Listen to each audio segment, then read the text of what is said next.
Ouvir a Justiça de hoje com o tema Justiça Desportiva no Brasil. Participando do programa, o desembargador Vanderlei Paiva, da 11ª Câmara Civil do Tribunal de Justiça de Minas Gerais, e Silvio Tarabal, auditor e ex-presidente do Tribunal de Justiça Desportiva do Estado.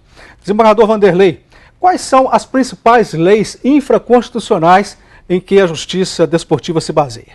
Pode basear em todas as leis infraconstitucionais. Por exemplo, na infração, o auditor pode usar o Código Penal.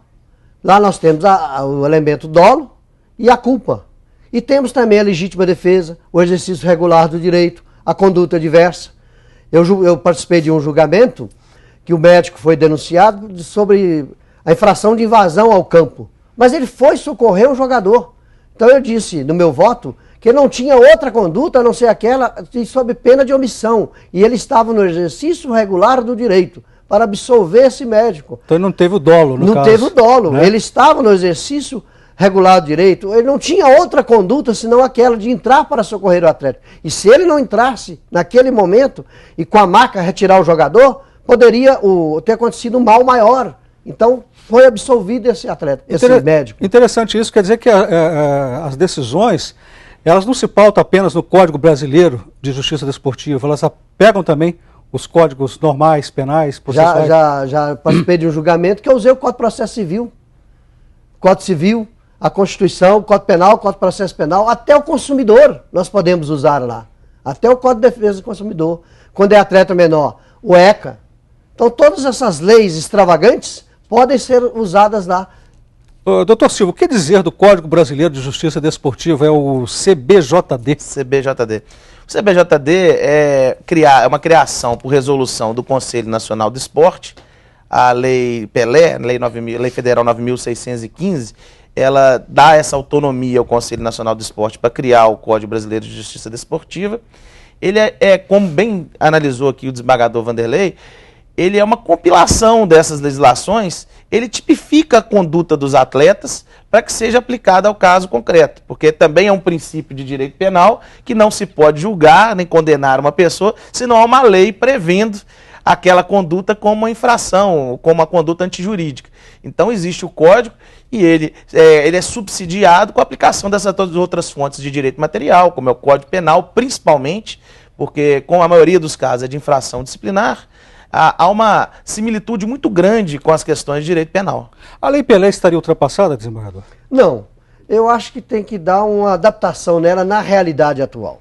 Eu critico a Lei Pelé no caso antigamente, antes da Lei Pelé, os clubes eram dono do passe do jogador. Isso hoje não acontece. Hoje chama direitos federativos. Mudou-se o nome. Né? Mas hoje, lembra o Felício Brandi, né? Foi lá em Juiz de Fora, contratou o Zé Carlos, né? E depois vendeu o Zé Carlos. Hoje chama direitos federativos. Quando era dono do passe, eu acho que era melhor, valorizava mais, era um patrimônio do clube. E hoje, uma figura que se aparece também são os chamados empresários. Atrapalha muito o futebol isso. E o senhor, qual a visão que tem sobre a Lei Pelé? A minha visão é semelhante ao do desembargador Vanderlei Paiva. A lei, ela precisa sofrer algumas adaptações, né? Já é uma lei, vamos dizer, não é tão nova, nós já vamos para 14 anos já de Lei Pelé, e o futebol muda muito. Então, realmente, precisa sofrer algumas adaptações para que seja melhor aplicada ao desporto de maneira geral. Desembargador, os tribunais de justiça dos estados influem na justiça desportiva? Como está na Constituição Federal, só depois de esgotado lá. Mas há casos que vai direto. Por exemplo, um dirigente ou um técnico que pratica ofensas morais contra o árbitro, ou um órgão de imprensa, gera dano moral. Eu já, em juiz de primeiro grau e no segundo grau, já condenei tanto o órgão de imprensa como dirigente e técnico, porque ofenderam moralmente o árbitro. E essa indenização nós temos, na minha Câmara nós temos uma tabela que varia de 12 a 20 mil reais, depende da ofensa ao árbitro. E já tivemos casos também de comentaristas, né, ofender técnico, foram condenados a dano moral. Então gera também para a Justiça Comum, e aqui no Fórum deve ter hoje umas 10 ações de árbitro contra dirigentes e órgãos de imprensa. Doutor Silva, como que vai atuar a Justiça Desportiva nas Copas do Mundo e das confederações, ou não vai atuar nela? Não vai atuar. Aí, como na justiça desportiva, a atuação dos tribunais está sempre limitada àquela entidade de administração do desporto a que ele está vinculado. Então, por exemplo, a Federação Mineira de Futebol tem o Tribunal de Justiça Desportiva do Futebol, a de natação tem o Tribunal de Justiça Desportiva de Natação. Cada modalidade tem o seu TJD. E no caso da Copa do Mundo e da Copa das Confederações, por ser um evento organizado pela FIFA, as entidades regionais de administração do desporto não participam, a FIFA vai criar o seu próprio órgão julgador, que é um comitê de litígios que ela vai ter para analisar cada caso específico. E agora estamos chegando ao final do programa, as considerações finais, desembargador. Qual seria o futuro da justiça desportiva no Brasil?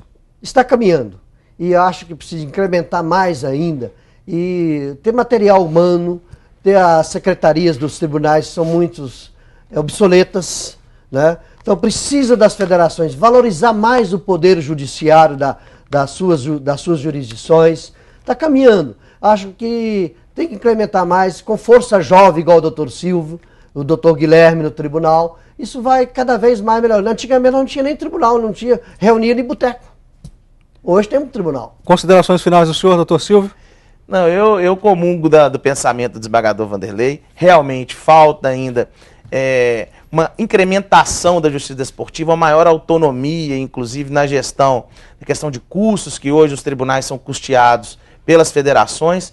Então precisa realmente haver uma melhora nesse aspecto para que o tribunal possa cada vez mais prestar um serviço de qualidade ao jurisdicionado. Muito obrigado aos senhores pelas participações. Muito obrigado. O Via Justiça de hoje termina aqui. Este programa é uma parceria da TV Assembleia com a AMAGES, a Associação dos Magistrados Mineiros. Críticas, perguntas e sugestões, fale com a produção pelo telefone 31 3079 3454 ou pelos endereços eletrônicos tv@almg.gov.br ou viajustiça@amages.com.br. Até o nosso próximo encontro.